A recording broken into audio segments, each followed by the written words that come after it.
the simulation might be about love. I've often toyed with this idea.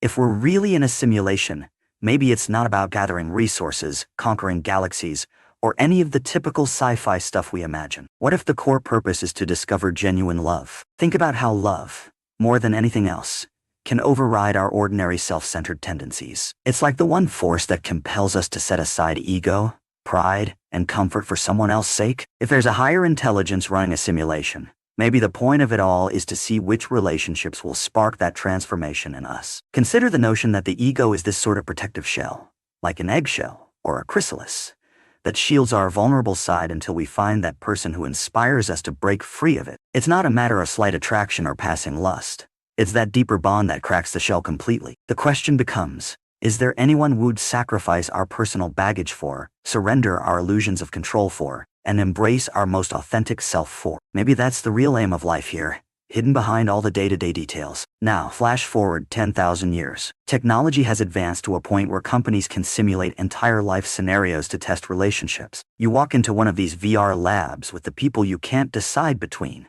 Maybe you're stuck between a new flame and the memory of an exo. The lab uploads everyone's consciousness, or runs some hyper-advanced brain scan, and places you in a sprawling simulation. Your avatars, versions of you, meet within that environment under presumably random conditions. The simulation throws every imaginable challenge at them: distance, temptation, tragedy, misunderstandings, external pressures, like a dramatic test. By the end, the simulation reveals who you really love deeply enough to break out of your usual self for. In a less futuristic sense, perhaps we're already living this scenario. The daily struggles, the random twists of fate that toss people together or tear them apart.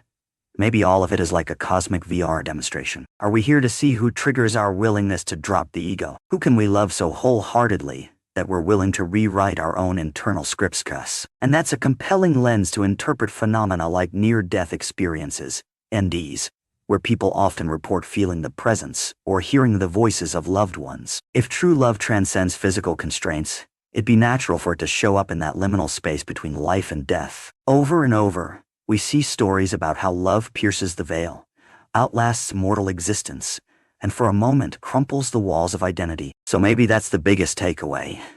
Behind the confusion, the heartbreak, the uncertainties, maybe the entire point is to discover who can prompt that unguarded, profound devotion. The simulation is effectively an enormous labyrinth contrived to push us until we let go of our self-seeking ways. It doesn't matter if you call it a cosmic VR machine or a grand design. Ultimately, it's about whether you find that one bond that flips your life upside down and compels you to shed all the me thinking. And in that sense, there's no higher aim than finding a love so authentic it transcends the illusions of identity.